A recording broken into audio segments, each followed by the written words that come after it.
বিশাল সমাবেশের সম্মানিত সভাপতি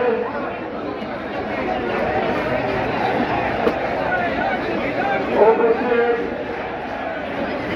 বাংলাদেশ জাতীয়তাবাদী দলের সকল পর্যায়ের নেতাকর্মী, উপস্থিত খুলনাটি আসনের এলাকাবাসী, উপস্থিত আমার প্রান্তীয় এই শহরের সকল পর্যায়ের ভাই বোনেরা, সাংবাদিক আসসালামু আলাইকুম।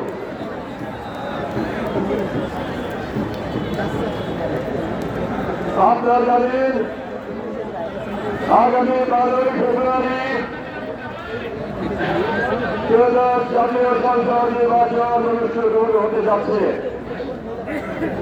এই নির্বাচনে বাংলাদেশ জাতীয়তাবাদী দলের পক্ষ থেকে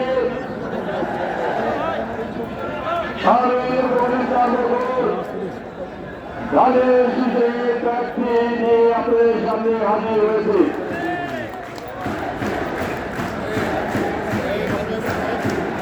এই নির্বাচনে এক প্রান্ত থেকে অপর প্রান্ত পর্যন্ত প্রত্যেকটি মানুষের কাছে কাছে গিয়েছি, ঘরে ঘরে গিয়েছি। সকল মানুষের সাথে আমি কথা বলেছি, জানতে চেয়েছি তাদের সমস্যাগুলো কি, আগামী দিনের স্বপ্নগুলো কি, কিভাবে সেটা বাস্তবায়ন করা যায়। সকলে এক বাক্যে বলেছে আমাদের আসলে একটি মূল সমস্যা কর্মসংস্থান ফিরিয়ে দিতে হবে, কর্মসংস্থানের সুযোগ সৃষ্টি করতে হবে। অসংখ্য যুবক ভাই বোনেরা লেখাপড়া শেষ করে চাকরি না পেয়ে হতাশায় যারা আমাদের দিকে ঝাঁপিয়ে হচ্ছে, আর সামনে সুযোগ বন্ধ হয়ে, অসংখ্য সুযোগ বন্ধ হয়ে, অসংখ্য মেয়ের কলকারখানা বন্ধ হয়ে আমাদের শ্রমিক ভাইরা পথে বসে পড়েছে। অভাবে অভিযোগে বেড়াবেড়ায় কাজ হয়ে পড়েছে যে তারা যা সোজা হয়ে দাঁড়াতে পারছে না, অত্যন্ত ঘনত জীবন যাপন করছে। তারা বলেছে আপনাকে অন্যবিলম্বে আপনি আমাদের প্রতিনিধি হয়ে এই 26শে ট্রেন চালু করতে হবে, ট্রেনগুলো খুলে দিতে হবে, তুমি গরিবের জন্য নতুন করে কর্মসংস্থানের সুযোগ সৃষ্টি করতে হবে, আমাদের শ্রমিক ভাইদের পাওনা পরিশোধ করতে হবে, আমাদের তরুণ সমাজ যারা লেখাপড়া শেষ করে চাকরি করে বসেছে তাদের চাকরির ব্যবস্থা করতে হবে, পূর্ণাঙ্গভাবে বিশ্ববিদ্যালয়ে পরিণত করতে হবে। এই দিনে একটি আধুনিক হাসপাতাল তৈরি করতে হবে। আমাদের বীরগাছিয়া জলবদ্ধতা দূর করতে হবে,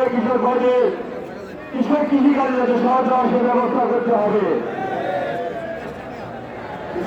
আমাদের যারা দাঁড়িয়ে আছেন প্রতিটি ঘরে ঘরে মহিলাদের কর্মসংস্থানের সুযোগ সৃষ্টি করতে হবে।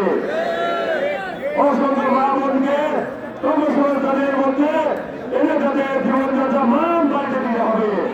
নতুন ধরনের গড়ার লক্ষ্য নিয়ে আমাদেরকে নতুন ভাবে কাজ করতে হবে। আমি কথা দিয়েছি যদি আমি আপনাদের ভোটে নির্বাচিত হতে পারি, ইনশাল্লাহ একে একে সকল সমস্যার সমাধান করবো এবং বিলম্বে আমরা কর্মসংস্থান সৃষ্টি করবো। খুলনা প্রতিদিন ঘরে ঘরে কোনো বেকার থাকবে না, এটাই হবে আমার মূল লক্ষ্য।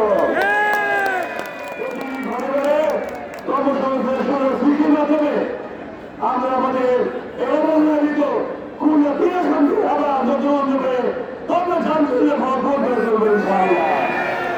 এই সরকার মানব মুক্ত করে সংসার ইনশাআল্লাহ।